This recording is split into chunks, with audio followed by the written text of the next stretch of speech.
Rikthehemi sërish në studio miq të dashur dhe ashtu siç e kemi thënë në program sot do të kemi në një lidhje të drejtë për drejtë pastor Akil Pano. Pastor, mirëmëngjes dhe mirë se erdhe në programin tonë.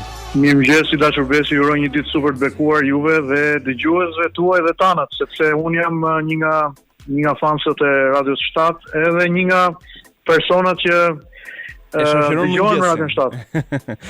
Dëgjojmë mëngjesin, por edhe dëgjojmë Radion 7 përmes valve të Ungjillit. Shumë faleminderit, pastor. Atëherë, ashtu siç e kam thënë edhe në program sot, do donim të ndaleshim pak tek ngjarja që gjatë fundjavës ka qenë, le të themi, biseda kryesore tavolinave të njerëzve për shkak të le të themi ngarkesës emocionale apo edhe ngjarjes së rëndë që karakterizoi ngjarja në kombinat kur nënë e bi u vetfliuan dhe vajza tjetër arriti të mbijetonte gjithë asaj kalvari vuajtjesh në një farë mënyre.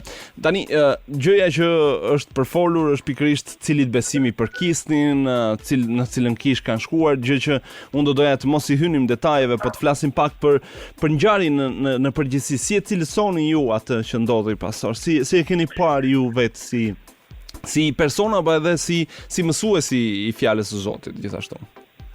Besë ngjarja në vetvete në tërësinë e saj është një ngjarje e cila na ka tronditur gjithë si shoqëri, edhe natyrisht si pjesë e shoqërisë, pavarësisht faktit që unë jam pastor dhe mësues i Biblës. Patjetër që unë jam tronditur dhe kam ndjekur ngjarjen me edhe lajmet përmes portaleve, gazetave, me shumë interes, me shumë kujdes. Pra përtej dhimbjes edhe solidaritetit, solidaritetit njerëzor me këtë humbje, me familjen edhe me të vetën mbijetuar nga familja bien Blertën. Kam pas disa momente të cilat, sikundër dhe ju besoj dhe dëgjuesit tuaj, jam përballur me disa pyetje të cilat ju i përket pikërisht tani në pyetjen tuaj kryesore. Është besoj për të theksuar që rituali i ringjalljes që dëgjojmë të ketë pas lidhje me këtë familje, nuk është një traditë kristiane ungjillore e as kristiane në tërësinë e saj. Pra, në komunitetin krishterë nuk ka një traditë rituali ringjallje. Ne të gjithë festojmë ringjalljen e Zotit tonë një herë në vit, kur është Pashka. Edhe ne si krishterë, shumica e besimtarëve thonë që ne kemi ringjallje çdo ditë, pra çdo herë kur mblidhemi së bashku kemi një qendër të spiritualitetit dhe ceremonisë adhurimit Krishtin e ringjallur, por është era e parë që unë dëgjoj një praktikë të tillë, apo një lloj rituali ringjallje, pra një person vdes edhe familjarët e tij e mbajnë trupin e tij në shtëpi. Me shpresën edhe i nështrohen një agjërimi të gjatë prej disa muajsh, dhe me idenë se Zoti kështu do të dëgjoj lutje dhe do ta ringjallë personin. Pra nuk ka lidhje me besimin e krishterë ungjillor, një traditë dhe një ritual i tillë. Përkundrazi, mua më duken dhe më përngjajnë si studiues i filozofisë së fesë, religionit dhe si profesor në universitet i kësaj lënde, më ngjajnë me praktika okulte pagane, të cilat vijnë nga misticizmi lindor dhe nuk kanë lidhje fare me besimin e krishterë. Pra, është për të thënë dhe për të theksuar që Zoti i Biblës dënon mëkatin e vrasjes. Urdhrimi i 5 është ti nuk duhet vrasësh. Për gjatë udhëtimit mendimit të teologjisë së krishterë është Augustini i Madh i Hipos, i cili e meton edhe vetvrasjen brenda mëkatit të vrasjes. Pra vetvrasja shihet si mëkati i vrasjes edhe si mëkati i rënd jo vetëm ndaj qenies njerëzore, por një mëkat i rënd dhe ndaj Zotit. Dhe përfshihet tek ligji mos vrit. Tek patjetër përfshihet këtu brenda. Ndërkohë, kur rrim në Testamentin e Ri të Biblës, urdhrimi i madh që vetë Krishti jep është duaj Zotin tënd. Me gjithë zemrën tënde, me gjithë forcën tënde dhe gjithë jetën tënde, dhe duhet ta afërmin tënd si veten tënde. Pra, Zoti i Biblës mëson dashurinë për Zotin dhe dashurinë për jetën. Dashurinë për veten, sepse është e pamundur dhe në fakt është për të theksuar kjo në kisha tona, sepse gjej të rëndësishme për ta thënë këtu sot për ju, që ne nuk domethënë për të shmangur filozofinë hedoniste dhe egoizmin, ne nuk theksojmë fare dashurinë për veten, po themi dashurinë për tjetrin. Po nëse ndalemi për një moment dhe analizojmë pasazhin biblik që vetë Krishti e mëson, që është urdhimi i madh i Testamentit të Ri, të duash Zotin dhe ta afërmin si veten tënde, dashuria për ta afërmin, për komshiun, për nevojtarin, për teistin dhe ateistin, duhet kalojë nëpërmjet kujt kanali? Dashurisë për veten. Dashurisë për veten. Pra ne këtë të vërtetën biblike do ta shohim sy. Zoti na mëson të duam veten. Po çfarë do thotë të duash veten? Do thotë të zbatosh urdhërimet e Zotit. Ata që më duan mua, thot Krishti, janë ata të cilët vendosin në praktik urdhërimet e mia. Pra, kjo është e para. Zoti i Biblës është Zoti i jetës. Krishti thotë un kam ardhur që ju ta keni jetën dhe ta keni atë me bollëk. Në një situatë si kjo, gjithashtu të rëndësishme që të emetoj një nocion që deri tani gjatë kësaj jave pastorë të ndryshëm apo dhe besimtarë të ndryshëm e kanë refuzuar si koncept. Dhe kemi dëgjuar në fakt që kjo familje nuk na përket ne. Kjo familje nuk janë tanët. Pra çdo kush ka dashur të heqë përgjegjësinë e përkatësisë. Në mënyrë që të heqin përgjegjësinë edhe të pozicionohemi më njëherë nga një veprim i tillë që në fakt është tragjedi dhe është dramë e madhe njerëzore. Por në fakt unë sot dëshiroj të them një të vërtet të tjetër të madhe biblike. Në fakt nuk mund të themi që ata nuk janë tanët, ata janë tanët. Pasi unë sot dëshiroj të them që hebreu, muslimani, ateisti dhe teisti janë të afërmit e mi. Në fakt, nëse ata do të ishin tanët dhe në praktikën e tyre të besimit, ata nuk do të ishin rritur në këtë skaj të fundëm të ekzistencës së tyre, pra vetvrasja. Pra unë jam i prirur të besoj që ne kemi nevojë që ta sqarojmë dhe të hedhim dritë mbi gjithë ngjarje makabër dhe më duhet të them që nëse kjo familje do të ishte pjesë e besimtarëve praktikant të krishterë ungjillor dhe një kishe lokale ungjillore, jam i prirur besoj që ata kurse si nuk do të brinin në aktin e vetvrasjes.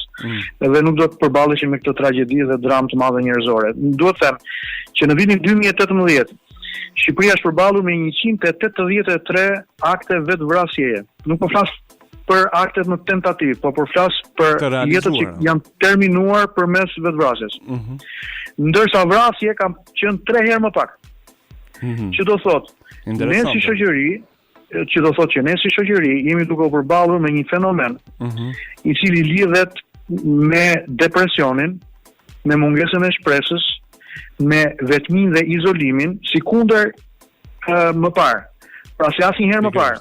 Ne po përballemi me as besoj që ka ndikuar besimi më shumë se sa problemet sociale që mund të ketë pasur familja. Unë besoj që pjesa e besimit. Unë mendoj duke analizuar rastin, pasi kam qenë shumë i angazhuar në komunikimin publik mbi këtë fenomen dhe mbi këtë rast aktual. Unë besoj që besimi ka ndikuar. Patjetër. Por na duhet të themi i çloj besimi ka ndikuar për të çuar këta individ në aktin e fundëm të vetvrasjes. Por përpara se ta sqaroj këtë, më duhet të them që janë disa element psikosocial të cilat duhet analizohen dhe nuk mund të anatemohet feja. Dhe kjo ka qenë një arsye pse unë kam qenë kaq i angazhuar gjatë gjithë këtyre ditëve në emisione të ndryshme, 4-5 emisione të ndryshme çdo ditë. Pasi më duket sikur ka një lloj rikthimi të shoqërisë mbi bazë të gjerë, mbi konceptin dhe nocionin feja është opium për popullin ose opium për masa. Shikoni se çfarë bën feja, çfarë i bën feja i tharëve të saj dhe si shoqëri e cila përballet me zhgënjimin, me vuajtjen, me dhimbjen, me izolimin, me boshatisjen e vendit, kërkojmë që të gjejmë një shkaktar kryesor për ta fajsuar. Dhe në këtë rast, hajde po të bëjmë fen, shkaktarin kryesor për tragjedinë e madhe njerëzore. Kujtojmë që vetëm 3 dekada në postkomunizëm janë një grimc për sa i takon lëvizjeve dhe veprimtarisë njerëzore përgjatë historisë. Pra, imagjinoni 3 dekada më parë, ne jetonim në një vend ku nuk lejohej besimi dhe praktika e besimit. Pra na duhet që ta ruajmë besimin, na duhet që ta ruajmë praktikën e besimit si vlera të jashtëzakonshme, jo vetëm të demokracisë së lirisë njerëzore, por të virtytit dhe të shpirtit. E drejtë. Kështu që historia lidhet, por lidhet në mënyrë të pasgjithshme me një histori traume, pasi babai i kësaj familje ishte vetë vrarë shumë vite më parë. Dhe një traume e cila në psikën njerëzore mbetet tek fëmijët dhe tek bashkëshortja. Një histori e cila lidhet me një varfëri të skajshme, energjia elektrike ishte ndërprerë prej nuk e di vitesh mbase në banesën e tyre në kombinat. Jetonin krejtësisht në errësirë, të shputur nga bota, dhe një histori izolimi dhe vetmie. Imagjinoni pasojat e izolimit, vetmisë që kemi përjetuar neve vetëm në disa javë. Vetëm për gjatë pandemisë kur kemi qenë të mbyllur. Një pjesë e mirë e njerëzve mezi e përballuan, le të themi kështu. Po kjo pra këto pikërisht po themi, dhe një arsye pse un kam qenë në komunikim publik në Facebook çdo darkë ka qenë pikërisht për të krijuar një dritare, mundësie që njerëzit të shkarkonin valencat negative të jetës tyre, emocionet e tyre negative, dhe të mund të merrin një rrezë drite prej ku mund të furnizoheshin me shpresë. Të gjenin një fjalë shpresë. Po, dhe mesazhet që vinin në Facebookun tim gjatë kohës pandemisë, kur ishim izoluar, ishin pafund, qindra mesazhe, individësh të cilët thonin pastor, a mund të luteni për ne ju dhe kisha juaj, sepse ndihemi në ankth, ndihemi të shqetësuar, vuajmë nga depresioni. Pra, situata është e tillë që njeriu duhet të çlirohet nga izolimi dhe nga vetmia, sepse nëse vijojmë udhimin në izolim dhe në vetmi, atëherë izolimi dhe vetmia do të prodhojë pikërisht dramën e kombinatit. E drejtë. Kështu që një element i rëndësishëm tjetër, i cili na përball me kulturën ungjillore, është tradita e mirë e festimit, tradita e mirë e të mbledhurit së bashku. Po. Nëse këto vajza dhe familje edhe mamaja e tyre do të ishin pjesë e viteve të fundit në një nga kishat ungjillore, po e ritheksoj edhe një herë, unë jam besim plot që nuk do të kishim rritur në këtë fund tragjik. E drejtë. Sepse ndjenja e komunitetit, inkurajimi me njëri tjetrin i ndihmon besimtarët të kalojnë vështirësitë. Po, imagjino, elementi i izolimit dhe i vetmisë pezullohet. Pra, njerëzit dalin në dritë, dalin nga bota obskure e mendimeve dhe nga ajo fushbeteja e tmerrshme në botën e mendjes, në vetmi, në izolim. Por lavdi Zotit që krishterimi nuk e përball njeriu me praktika mistike, vetmie dhe izolimi, por në qendër të saj që tek Veprat e Apostujve kapitulli 2 vargu 42 vendos komunitetin. Pra ata mblidheshin së bashku, thotë shkrimi i shenjtë. Po. Dhe nuk është fjala për një familje me 2 apo 3 apo 4 persona, por është fjala për gjithë kishën. Së bashku dhe nga shtëpia në shtëpi, merrnin bukën, ndanin bukën me njëri tjetrin, pra vendosin Krishtin, trupin e tij në qendër të spiritualitetit të tyre. Dhe ndanin të mirat materiale me njëri tjetrin. Unë shikoj që situata është shumë e gjerë për të trajtuar rastin e kombinatit. Por, për sa i takon praktikantëve të besimit ungjillor, besimtarëve, vëllezërve dhe motrave tanë, duhet të kemi parasysh që në shoqërinë njerëzore ne do të përballemi me histori të tilla. Ne do të përballemi me histori të traume, me histori dhimbjesh, me histori vuajtjesh. Gjithë çështja është cila është përqasja jonë, cili është mesazhi ynë, cili është komunikimi ynë publik apo mes familjarëve tanë lidhur me ngjarje si kjo. Së pari na duhet të themi që besimi na sjell në dritë dhe nuk na fut në errësirë. E drejtë. Që në krye të herës, në Ungjillin e Gjonit në kapitullin e parë, në të ishte drita, është fjala për Krishtin, dhe drita ishte jeta e njerëzve. Pra janë antitezat, drita dhe jeta janë antitezat e vetmisë dhe obskuritetit dhe errësirës që projetohet brenda mureve në vetmi. Besimi i vërtet në Krishtin i sjell njerëzit në dritë. Dhe në dritën e Krishtit ne përftojmë jetën, edhe jetën e vërtet që vjen nga Zoti. Çfarë na mëson Bibla pastor për vlerën e jetës, meqense jemi këtu po flasim për jetën edhe për dritën. Çfarë na mëson ajo? Ashtu siç ti e përmendë, për shembull, duajini veten tuaj, po në përgjithësi pse e çmon kaq shumë të qenit, pra të jetuarit edhe të kontribuarit në përditshmërinë tonë përmes jetës. Shiko, jeta është shumë komplekse. Ne përballemi në udhëtimin tonë jetësor me grimca lumturie, por përballemi edhe me masa mbase më të mëdha se sa grimcat, masa zhgënjimi, masa depresioni, masa vuajtjesh, masa padije të mëdha. Por çfarë duhet bëjmë? A duhet të riqemi në vetmi, duhet të mbyllemi brenda në mure izolimi? Në fakt, besimtari teist nga agnostiku jo teist, jo besimtar, dallon për nga mënyra se si përballet me dhimbjen, vuajtjen, padijen, shqetësimet në jetë. A dini që po trajtoj vuajtjen dhe dhimbjen dhe padijen dhe frikën, pasi në momente lumturie të gjithë njerëzit gëzojnë. Patjetër. Vjen natyrë. Pra, edhe besimtari dhe jo besimtari. Por pyetja e madhe shtrohet si përballemi me vuajtjen dhe me dhimbjen edhe me shqetësimin dhe frikën.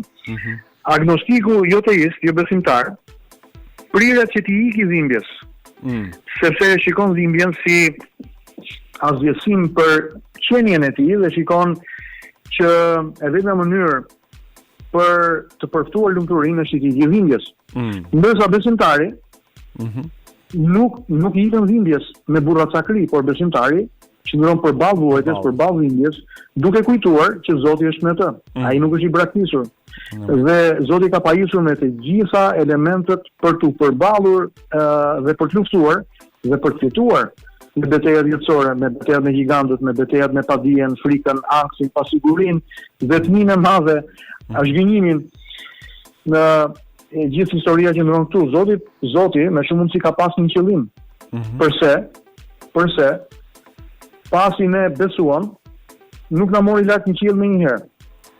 Por vendosi që të na lëri në tokë për të vijuar udhëtimin tonë apo shtektimin tonë edhe disa vite apo disa dekada të tjera në botën e njerëzve. Kujtojmë që Jezusi i Nazaretit tha, ju jeni një shtëpi e vendosur në majë të një mali, ju jeni drita e botës.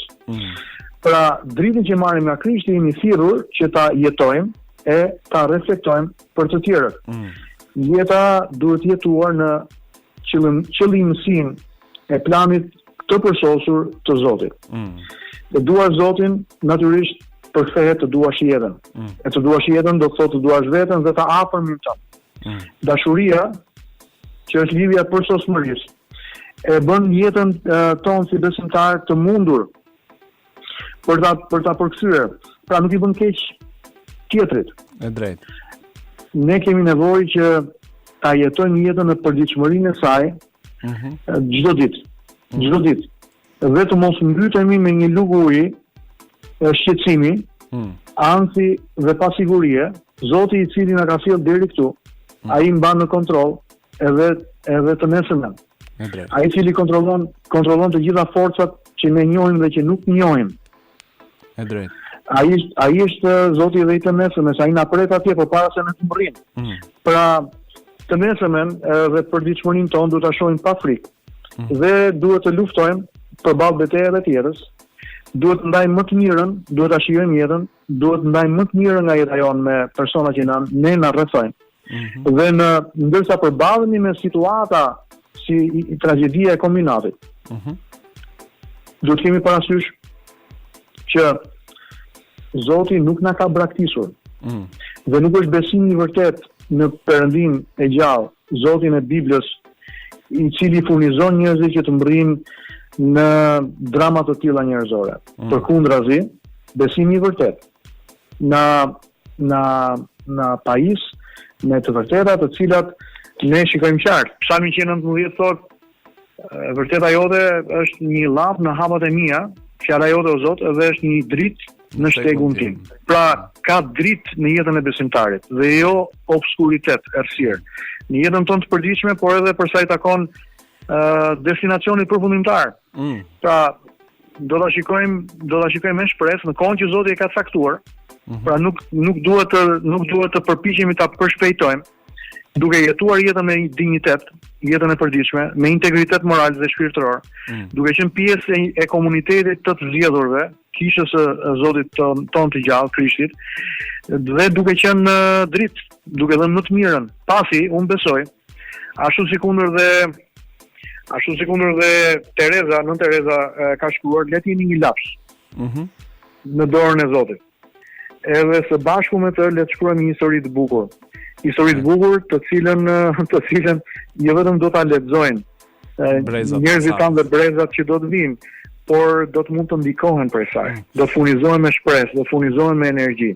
Ndaj, çfarë do t'i thoja vëllezër dhe motrave tanë? Do i thoja sot që duheni Zotin dhe duheni jetën. Tek mesazhi i fundit që ta mund të ndajmë me dëgjuesit tanë në lidhje me çfarë folëm sot. Çfarë do doje të ndaj, një mesazh apo një thirrje? Po thirrja ime është thjesht dhe e shkurtër. Duheni Zotin me gjithë zemër. Amen. Duheni të afërmin si veten tuaj. Duheni veten. Mos e urreni veten.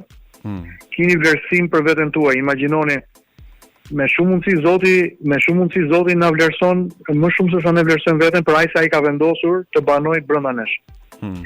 Tek Gjoni 6 Jezusi thot, ai që beson tek unë, Ati im dhe unë do të zbresim dhe do të bëjmë banesën tonë tek ai. Amen. Imagjinoni se çfarë, domethënë kjo është mrekullia më e madhe e jetës së besimit, të bësh një me Krishtin në rrugtimin toksor.